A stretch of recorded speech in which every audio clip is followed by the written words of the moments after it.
Seperti yang sudah kita tahu, kalau peristiwa Big Bang telah diyakini sebagai peristiwa yang menyebabkan terbentuknya alam semesta,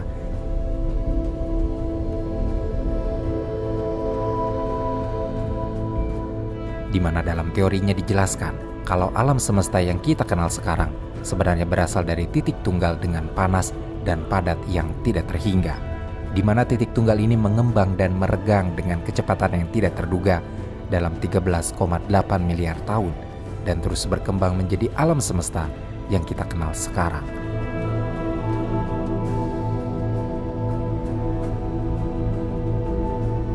Teori Big Bang ini ditemukan pada tahun 1931 oleh Joseph Lemaitre, seorang pastor Katolik Roma sekaligus fisikawan, yang penemuannya ini berdasarkan pengembangan dari teori-teori lain sebelumnya, terutama dari teori yang dipresentasikan tahun 1922 oleh seorang kosmolog sekaligus matematikawan Rusia bernama Alexander Friedman yang menemukan solusi untuk persamaan bidang relativitas umum Albert Einstein yang menyatakan bahwa alam semesta itu mengembang. Einstein pun melakukan studi persamaan lapangan yang mempresentasikan bahwa alam semesta merupakan kekuatan yang mengembang tumbuh seperti balon. Tapi dulu, sebelum teori Big Bang ini muncul, masih banyak orang yang percaya kalau alam semesta itu tidak memiliki pencipta dan sudah ada tanpa proses pencipta. Menariknya adalah teori Big Bang dan fenomena penciptaan alam semesta ini sendiri sudah disebutkan dalam Al-Quran jauh sebelum teori Big Bang muncul.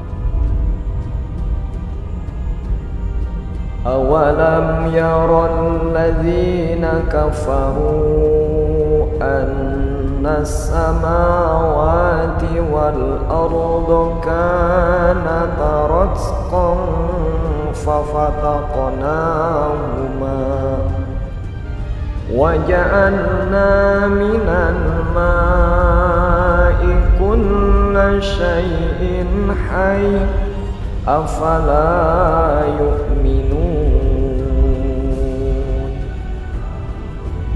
Penjelasannya ada di dalam surat Al-Anbiya ayat 30 yang memiliki arti. Dan apakah orang-orang kafir tidak mengetahui bahwa langit dan bumi keduanya dahulu menyatu, kemudian kami pisahkan antara keduanya, dan kami jadikan segala sesuatu yang hidup berasal dari air. Maka, mengapa mereka tidak beriman?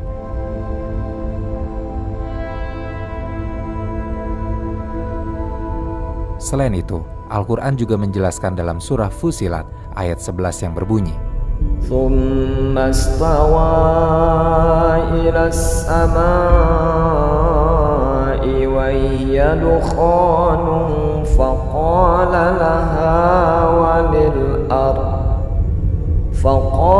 لَهَا وَلِلْأَرْضِ ائْتِيَا طَوْعًا أَوْ كَرْهًا قَالَتَا أَتَيْنَا طَائِعِينَ.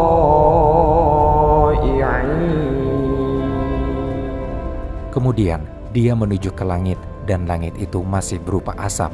Lalu dia berfirman kepadanya dan kepada bumi, "Datanglah kamu berdua menurut perintahku, dengan patuh atau terpaksa." Keduanya menjawab, "Kami datang dengan patuh."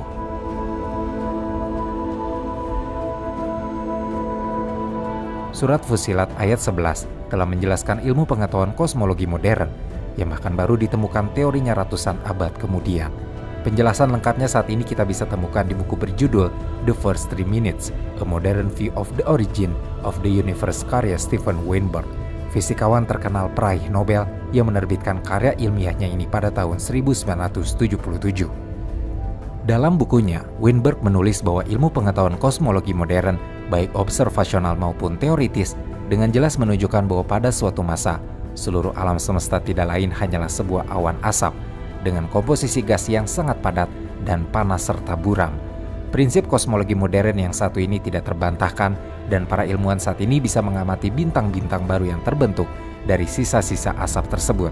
Bintang-bintang yang kita lihat di malam hari, sama seperti seluruh alam semesta ini berada dalam materi asap yang dijelaskan dalam surah Fussilat ayat 11. Karena bumi dan langit terbentuk dari asap yang sama, kita bisa menyimpulkan kalau dulunya bumi dan langit memang satu kesatuan yang saling terhubung. Tapi dengan adanya asap homogen, akhirnya bumi dan langit terpisah satu sama lain. Dan itulah yang dijelaskan dalam Al-Anbiya ayat 30, untuk selanjutnya kita mengenalnya sebagai fenomena Big Bang.